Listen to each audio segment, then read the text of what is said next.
La història que els contem arranca en esta parada de productes biològics al mercat de Russafa de València. Javi, interessat a millorar la dieta dels més menuts, va contactar amb una escola d'infants que des del primer moment va saber respondre.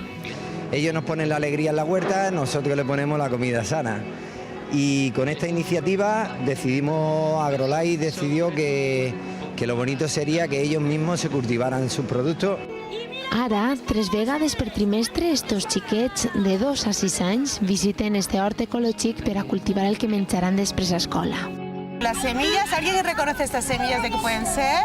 Tan pequeñitas eran semillas de zanahorias. Concienciar als nanos lo que es la alimentació, que siga el més natural possible. Es gratificante saber que les gusta, saber que la labor del agricultor se puede empezar a reconocer de otra manera. Avui toca cultivar verdures de temporada, esa época de carxofes y faves. Hemos plantado habas. Palo. Pues los piratas.